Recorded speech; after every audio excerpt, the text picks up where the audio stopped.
This is an action-packed, chock full of nuts version and episode of the morning meeting, Sean. Tim and I are going to bring you a lot of stuff today. I had two epiphanies on my morning run, which I'm going to share, and we're going to talk about that. And as always, we want your questions and comments. If you'd like to get into the conversation here on two-way, please raise your electronic hand. As always, we'd love some new folks involved. So if you've not talked before, please get involved. If you're watching on YouTube, welcome. This platform is for peace, love, and understanding is key.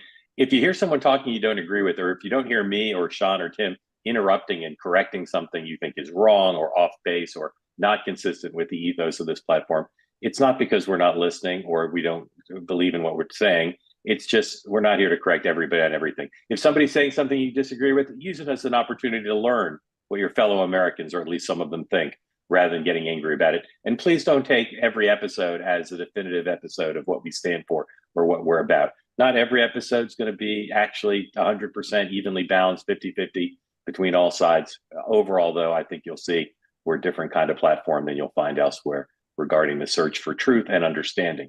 So, Vice President's not doing anything public today as of now. President Trump in North Carolina with an economic speech that occurs at 4 o'clock Eastern time as scheduled. We'll talk about that. She's giving an economic speech also in North Carolina on Friday. And so that's a big point of contrast.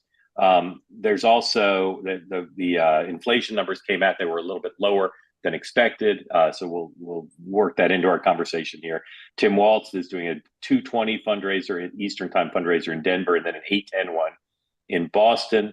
Doug Emhoff is in Chicago. J.D. Vance is in Michigan. And you can see the times for all those in the day book. Battleground state polls from the Cook Political Report show you those done by BSG and GS Strategy Group. Can we put those up? These are not going to shock anybody in terms of the numbers. We need to spotlight those so everybody can see them. Here we go. So there you see the Vice President is either even or ahead in every battleground state. Not huge margins, but if she won by these margins, she'd be the president. Again, totally consistent with what we've seen in other public and private data. So there's that. Now, I want to tell you, I just want to run through a few more things. My two epiphanies. One is that Vice President Harris has been allowed to anonymously through aides take all these new policy positions that are more centrist. And what you haven't heard, and maybe you never will, although the Republicans are going to try to tee this up, I'm told, is unhappiness on the left. So like there are people in the Democratic Party who oppose fracking. There are people in the Democratic Party who want single payer health care. Where are they in reaction to what the vice president's done? In other words, she took a lot of these positions, some say cynically, when she was running in 2019, because she was trying to win over the left wing of the Democratic Party. So that's something to watch and in conjunction with President Trump's speech today and her speech on Friday is, will she pay a price on the left for some of these positions? We'll talk about that. The other thing is in thinking about this question, I hear from Republicans all the time. When she's in the debate, when she has to do an interview, she's going to face this question of what did you know and when did you know it about the president's loss of mental acuity? Either you knew about it and you were part of the cover-up, or you didn't know about it, you were out of the loop. How can you say you know how to run the government? I think one thing that's been overlooked is the Democrats aren't conceding that the reason Joe Biden stepped aside is because of a loss of acuity. What Nancy Pelosi has cleverly casted as is he couldn't win. And that's the kind of theme of you hear from Democrats. That's why he stepped aside. That his political operation was bad. His poll numbers were bad. To me, that's extremely clever because it makes it less likely that this Republican vision of a silver bullet will ever come true. All right. There's Nikki Haley interview with Bret Baier that I'd love to show, but maybe we'll show it later. There's some David Brody exclusive about evangelicals for Harris with a new ad that's interesting. But let me get to you guys. First, I'd love for you guys to talk about the economy and just how you see these dueling speeches in the wake of the unemployment number, and the fact that sandwiched between today's Trump economic speech and Harris's Friday is the first post-change Harris Biden event, which is on the economy. Sean. I would just say, I mean, I think there's a lot of reporting about how much daylight there's going to be between her and the Biden agenda. I think that's going to be what is interesting to see, if any, or if there's any substance to this, or if it's just platitudes. So I think we're going to be, I'm at least interested to see how much of this is just hype that she's talking about the economy, how much she's trying to distance herself. I mean, again, the number one issue is the economy. People concerned about making ends meet, the cost of the effect of inflation and interest rates, et cetera. So how much she tries to say, gosh, I'm not part of this. I think again, and the Republican response, because it should be, well, you're part of the current administration. So it will be interesting to me to see, I mean, as we've said and everything, not just how she presents it, but how the Trump/RNC team reacts to it. Yeah. Look, I think there's a much more optimistic case on the economy to make than Republicans would want you to believe. I think the numbers we saw yesterday, I'm not an economist, but like when wholesale numbers come down on inflation, when consumer price index starts coming down on inflation and beating those lower numbers, I think we're turning a corner. And I go back to this piece from the New York Times, Nate Cohn, comparing where we are to the 1948 election, where there were similarly very tough economic times, but we rounded the corner right at the right time heading into a presidential election. And I think there's a very strong case for Harris to make, especially moving forward. I mean, you've got Trump, talking about with Musk union busting. I think there's a way to rile up folks there. You have things like Moody Analytics saying the economy is going to grow better under a President Harris than it would under Trump. So I am not of one of the dire, folks saying, well, she can't own any of the Biden economic agenda. This is all terrible. I think she's actually in a good position moving forward. I've always maintained that the economy is a gut issue, right? People, you can't convince them that it's good or bad, right or wrong, wherever it is. If you either feel it in your bones that things are going well for you and your family, or they're not. And I get, well, we might be turning a corner or not. If people don't vote on that, they either think the things are going well and they want to keep policies moving in that direction, or they vote for change. And the key question is that political construct, does it exist right now for them to tag Harris and say, you are part of the problem, promises and platitudes won't cut it? Or is she able to separate herself, as you're saying? And that's the key issue. So again, this is why I go back to it's on both of them. Can Trump tag her with it, and can she separate herself from it? Just on a very broad question that you said there, I think on the question of change, which I think voters are frequently looking for, I actually do think now that we have a pairing of Trump and Harris, Harris gets to be a change candidate in many ways, which people may think is tough to thread that needle given that she's part of the administration.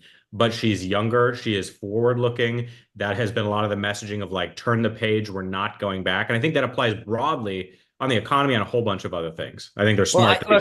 If you didn't hear Celinda Lake, go ahead. One last point. Robert Haley was on my podcast last night, and he's making this point that is so important to understand. People who are attending rallies aren't your persuadables. Those are not who you're going after. People who are watching cable news are not your persuadables. And for that reason, I think to Tim's point, she is a blank slate to a lot of people, to the majority of voters, and how she defines herself, how Trump defines her is critical. And these next 10 days between the economic news, the speeches, and the DNC are critical for both campaigns. It's almost like who gets to the tree first and tags it becomes the winner. If you didn't hear Celinda Lake on Two-Way last night, yesterday afternoon, I strongly recommend it. She talked about Harris as the change candidate, why Harris has closed the gap on the economy even before her plan. It was really good. I urge you to watch it. I want to show you the Nikki Haley thing, but really quickly, what do you think of my epiphany here, if you think it is one? Like, when Trump takes a more moderate position, even he sometimes pays a price, at least with some parts of the party, saying he's a sellout, he's going too far to the center. Is she not going to pay any price for saying all of a sudden fracking's great? Single payers, I don't like single payer, no price whatsoever? I mean, honestly, I don't think so. I think it's about being forward looking. And I also think on Trump, I think there is a hard case to make that a former New York Democrat, pro-abortion, pro-gun control person has never done a flip-flop, or he's really paid a price for that either. I really do think voters are forward looking. They care about the policy. Well, but what about voters who are against fracking? Look, I don't. I mean, Look, I would say two things. Voters at the end of the day want to win more than anything else. Right. And I think that one of the things that the Democrats have made a case on is that, look, TM trademark Tim Hogan, but they were like, hey, we got rid of Biden, and so we're going to ride in this car. And right now they're like, hey, we know her at her core, I think a lot of voters on the Democratic side are saying she has to say whatever she has to say to win, and we'll give her a pass on all this stuff. And that's Right. fundamentally, I mean, it's kind of going back to what George W. Bush's first race, where a lot of Republicans wanted desperately to win and were willing to give a pass on a lot of things. Can I just say that the All right. Republican messaging is slightly confused here too, to say, oh, it's a continuation of the Biden administration. She's more of the same. Also, she's super liberal. There's a little bit of like lack of discipline and definition of what Republicans are doing too. I don't think they're helping their case. All right. Every hand that's up except maybe one is for people who raise their hand all the time, which I love. We're very grateful to you people who want to ask questions every day, and it doesn't mean you'll never get called on, but we are trying to get new people in. So please, if you haven't asked a question before, love for you to raise your hand. Can we show the Nikki Haley soundbite? Nikki Haley was on Fox last night with Fred Bear, and everyone was reminded that she predicted months ago that whichever party replaced their nominee would win, and that if Biden stepped down, it would be Haley, and she said it would be Harris, and that Harris would beat Trump, is what she predicted. So she walked that back a little bit because she didn't want to be in a position of saying the candidate she endorsed was going to lose. But listen to what she said about how she said publicly out loud what a lot of Republicans saying about the challenge Trump faces now. Believes in, and we should be getting out there and doing that. And more than anything, this is not an election for just the MAGA vote. Trust me, Donald Trump has that. Republicans need to be fighting for suburban women, for college educated, for independents, for moderate Republicans and conservative Democrats. They want to be asked for that. The Republican Party needs to go out for them. Talk to them. Talk to them about the fact that That's good. That's what I want to see. So stop talking to MAGA. Talk to suburban women, moderate Republicans, moderate Democrats, independents. I don't think anybody would disagree with that, right? But it's also like a misnomer. Like, let's just talk to suburban women. I mean, Trump is Trump. You've been around for 10 years, and suddenly you think that he's going to go, all right, ladies, let me have a conversation with you. It's just, I think there are certain issues that resonate more. Obviously, I think security and safety has always been a big one. But I think it's kind of like, anyway, but insulting a female candidate's not talking to suburban. No, but this goes back to what I've said from day one, and not just me, but I think almost everyone. Vivek Ramaswamy was all over CNBC yesterday saying that we need to focus on policy, and that's the big issue, whether it's crime or the economy. I mean, I agree with you that what she's really getting at, I think, is stop the personal name calling, because that doesn't get you anyone, and I don't think that there's anybody on the Republican side that disagrees with that. I think I would say in the chat, Lenny Glenn has had some good comments here about the actual strength of the economy and is begging me to make a stronger case. Lenny made a great case. Go read it. But Sean, I guess my question is, has it ever worked? Like, has there ever been a time where you have heard of a situation where Trump has sat down and said, like, this is the message you need to deliver, you need to pivot in this way, or is it all just driven by him? And I guess my secondary question then is there any hope for him to absorb Nikki Haley's strategic advice in any way? Or are we just kind of throw our hands up, Trump is Trump until the election? So one of the biggest misnomers about Trump is that he doesn't listen to advice. He does. I mean, sometimes he doesn't take it, but he definitely listens to people. And I think what I've always suggested is the approach matters. Going into him and saying you're wrong on this is a loser strategy from the jump. Going in and explaining to him, hey, your goal is to get to this point. I get you're driving in this direction, but if we go this way, we'll achieve your point. I mean, it goes to tactics with him. And he is very receptive to those kind of conversations. That being said, I think that this is what I think most people are trying to get at, which is, I get what you're trying to do, but here's the most effective way of doing it. And there's a lot on the line for us if we don't do it. And here's what the numbers are showing, how we're going to move this, et cetera, et cetera. So I do think it, but I think just saying for Nikki Haley to say, well, we just got to appeal to moderate women isn't exactly, that's not going to happen. I like, the Vivek model in terms of what is going to resonate with Trump more, which is, hey, you have better policies, you have a better record, focus on that. Contrast this with, her record as a senator, as vice president, and in California. All right, let's go to the phones, as we like to say. John, tell us where you're from, who you're supporting, and what's on your mind. And again, would love to see some more hands up. Go ahead, John. Yes, good morning. I am a small business owner deep in the heart of Texas. I have always voted Republican in a national election, although in Texas, as Sean probably knows, that doesn't always make sense as to which flavor you vote for. A couple of things. First, the whole discussion yesterday with Celinda about the race being a gender-related race, I find off-putting. I don't really care what flavor the candidate is in terms of race, creed, color, gender. I mean, I'm looking for somebody that's going to make my life better, not worse. And so I wish that we wouldn't discuss it. I know it's on its face, Tim, makes a lot of sense if you're a Democrat because you have a female candidate. But at the end of the day, I think people are brighter than that. Number two, I felt it was very John, just to clarify, you're supporting President Trump? I am at this point, yes. Okay, sorry, keep going. So number two, I noticed that a lot of young millennials and Gen Zers listened to the Trump deal the other night, which I find pretty interesting because this format that you're doing, guys, is the future. So cable's dead, and what you're doing is the way it's going to be done from now on out, because it's just so much more convenient to sit in the car, like I saw some lady up here, and listen to getting your news and actually being able to interact with newsmakers. So I find that's important. The third thing is the economy is still not great for those people I just mentioned that are young. You can't buy a house.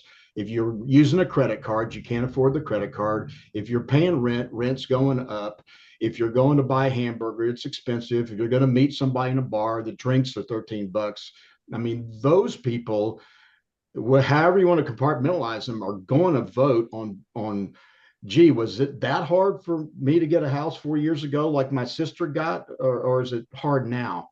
And I think that's where the election is eventually going to be decided, quite frankly. I mean, people like me, I'm blessed. I own a business. I'm not in the house buying business anymore. Yep. John, let me. Hey, John, can I ask this? Do you have employees? Go ahead, Sean. Do you have I do. I employees? have a lot of employees. And how did they view the economy?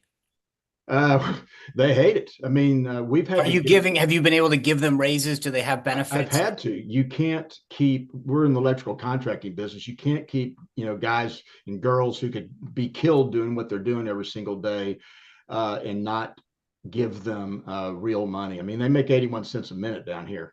So how much? 81 cents a minute down here. So you just have to do that. The problem is every time they fill up one of my vans, it's $98 versus $72, and that happens. Well, and that's I think the reason I say that is I took Tim's advice. I've been reading some of Lenny's comments in the chat, and I think this is so interesting because I think the dichotomy that exists between what Lenny's saying, and Lenny, I'm not trying to be dismissive in any way. I mean, you're making my point because Republicans normally fall into this trap. We talk about these esoteric, the stock market is here and GDP is here and the inflation rate is here. And at the end of the day, you juxtapose that to what John is saying, what people who are out there trying to buy a house and saying, I can't ever buy one. That may be, it's not a question of whether it's true or not, right? You might say, yeah, you might not be able to buy a house this year, but it's a gut thing. I feel despair because I can't do this, or I can't afford the credit card payment because the interest rates have gone up, or whatever it is. But that's why I keep saying it's a gut thing for most people. It's not a, wow, look at the stock market. I just turned it on and here's what it says. I should feel great. And so there's a juxtaposition between what people who are trying to pay their bills or plan for the future or work for John are dealing with than what I think a lot of us are being told sometimes through government. And it works both ways. I mean, both parties have dealt with this. Hold on. I want to get Tim, if he wants to ask John a question, I respond, and then I want to get Courtney in. No, I mean, I want to respond on it. John, you obviously, are an employer and living it. I think it is just, forward looking. There is a case for the Harris folks to make. But I do have a question for you, which is, you said you are leaning towards Trump, or you think you're going to vote for Trump. Is there anything that would cause you to not vote for Trump? And is there anything that would cause you to vote for Harris, or is it a question of I'm not voting or I'm going to vote for third party? Well, I mean, short of a successful assassination, that might be one thing that might change my mind. No, I don't think I would vote for Harris. For me, it's really simple. Trump is selling promise. This is what I did. Harris is selling, Trump is selling proof. Here's what I did. Harris is selling promise. That's the problem with forward looking is I promise I will do these things. And if you can't prove it in my business, if I promise you I can go build your stadium, is a little bit different than I built the Energy Stadium, which we did. Yeah. So that's the difference. John, if we build a two-way stadium, we're going to ask you to bid. John, Thanks. quickly, who's going to win the election, and how'd you find out about the morning meeting? Gosh, right now, I think it's really a toss-up. I mean, Trump has got the advantage in the Electoral College, as Republicans always do. Man, anything can happen. And I found out through Substack, I listened to you on Smirkanish, and he's going to hate the fact that I actually like this program in the morning because he wishes I would. All right, John, thank you, man. Thanks for joining. Come back regularly. Courtney, tell us where you are, who you're supporting, and what's on your mind. Good morning. Yeah, go ahead, Courtney. Hi, good morning. Courtney, where are you? Who are you supporting? I talked to you last week. I'm sure you can remember everyone. I'm in Georgia and I'm supporting Trump. Yep. Yeah. Tim, how did your job interview go? How'd your job interview go, Tim? It was TV, not a job interview. So I had the red. Anytime I put the red tie on, I feel like I'm have maybe cross party appeal when I do that. Well, I was lifting you up that morning. I was definitely lifting you up. Okay, y'all. Okay. I've been talking about my second grader granddaughter, and I have something for Trump. Okay, Sean, can you talk to Trump's team today about his strategy? Go ahead. He's probably watching himself. Okay, I've come up with a little thing to help him remember. For fight. Remember, we got to fight. F stands for fraud. She's fraud. She's a flip-flop. He's got to start with that. He's got to start speaking her words, things she says, put them up on the screen. That's the main thing. Who is she? What does she believe? Well, I think she's a flip-flopper. I is for illegal immigrants, not aliens, illegal immigrants. He needs to talk about how they're invading our border. What's it going to do to our country? Are we going to have a bunch of Taliban in here? Is it causing a higher rate of crime? I is for illegal immigrants. G is for groceries, gas, and goods. Where's the price of those? They're high up. I saw. All right, Courtney, go on to H. Go on to H.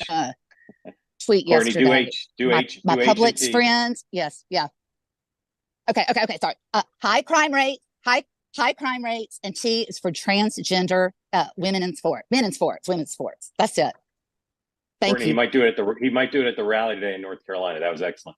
Thank you. I just want him to focus. Yeah. Wrap it up. All right. Okay. Thanks. All right. Bye. Get ready to take it on the road. Courtney, thank you. That's awesome. Thank you very much.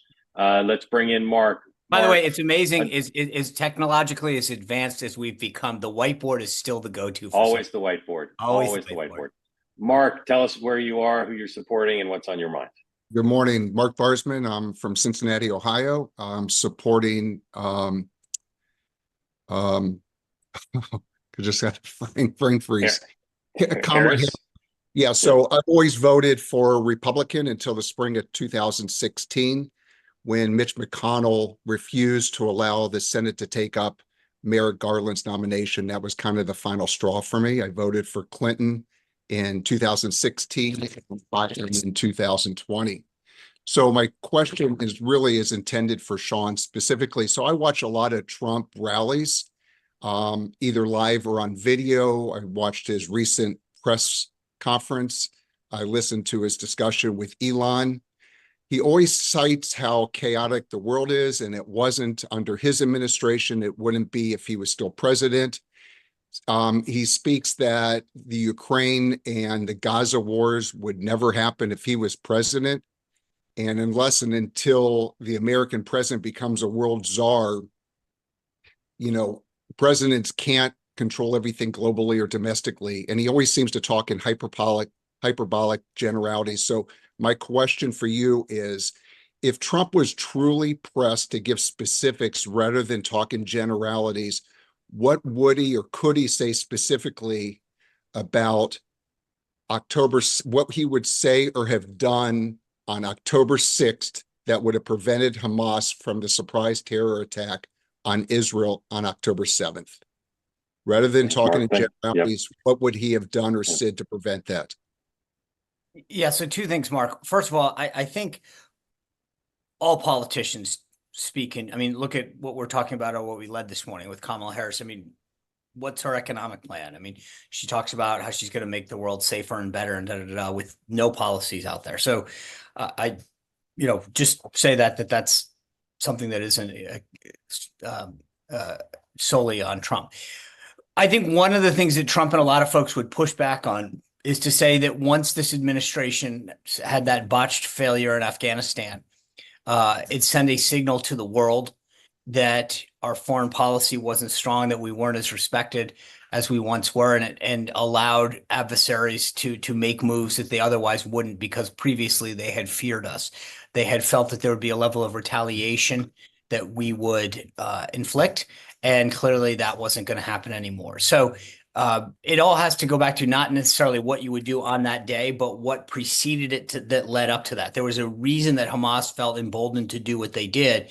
And I think what Trump and a lot of folks on the right will argue is that it all began on day one with this administration showing feckless leadership. Yeah, but sorry, go ahead. I understand that it's easy to point back to the withdrawal and it didn't go well. But I'm not sure the leaders of Hamas would have looked at that and say, well, now we've got the green light. Now we're going to do this. And we know that hell's going to rain down on us. Mark, let me ask you this. Mark, I just want to be clear to you and everyone else who's listening. You're asking me what I think he would say, how he'd respond. What you're engaging in is a policy discussion of whether it would work or had not. And I get that and I respect that, but I'm saying those are two separate questions. One is what would he have said and how would we have messaged this versus whether it would effectively have changed the outcome or not. And that again is a second question. But what politicians do, and you started this by saying, part of his narrative is look at my record, look at how much less chaos existed, look at how less provocative the world was and our adversaries were under my administration. And so therefore they wouldn't do this. Yeah, Mark, how would you appraise the job? Mark, how would you appraise the job President Biden has done? Has he done a good job in dealing with it? Generally, yes. Yes. I'm not crazy about how the war has been prosecuted. I'm not crazy about what I'm seeing they're allowing to happen in West Bank, but all in all, I believe that Israel has the right to be a sovereign state and defend themselves and prevent future terror attacks. But it's also heartbreaking to see what's going on when you watch it on TV, the results of civilian death, really on both sides. I guess, Sean, my final point really is he's so definitive it would have not happened. This would not happen. And people buy that. And I just think that there's so many dynamics involved and nuances to say that, and people nodding their head. It's hard. But Mark, I don't, again, like I said, I respect your opinion, but I'm saying when a politician says, I'm going to cut taxes and it's going to grow 100,000 jobs and lead to this much prosperity, they're doing the same thing. They're basically saying, so yes, and part of this is saying, it's sort of like the stock ads when they say past performance is no guarantee of future returns. But in their case, they're saying, look at my returns, look at what I did, and I could stop this. But that's what politicians do. Right. It relies on critical thinking of the electorate. So I understand that. Thank you. Mark, thank you for joining. Thank you. Love these. I've been following you on Smerconish at 10 o'clock on Wednesdays forever. So thanks for doing this. Thank you, Mark. Appreciate it. All right. We're going to stop there because we're a little bit over already. And we don't like to do that. So we look forward to President Trump's economic speech and the Democratic ferocious response. We look forward to seeing Courtney with the TikTok video and a whiteboard that we'll show tomorrow. And guys, anything you want to close with? No, I think we'll have a great show tomorrow. All right, Tim, good luck if you have a job interview today. Yeah, it's round 2. Here we go. All right. Thanks, everybody. 6 o'clock tonight, Lauren Leader on Two Way. with some of the folks who've been organizing the Zooms for fundraising for Kamala Harris and political support. So you'll get information about how to sign on for that. And we'll be back same bat time, same bat channel, morning meeting, 9 a.m. tomorrow. Thanks, everybody. Have a great day.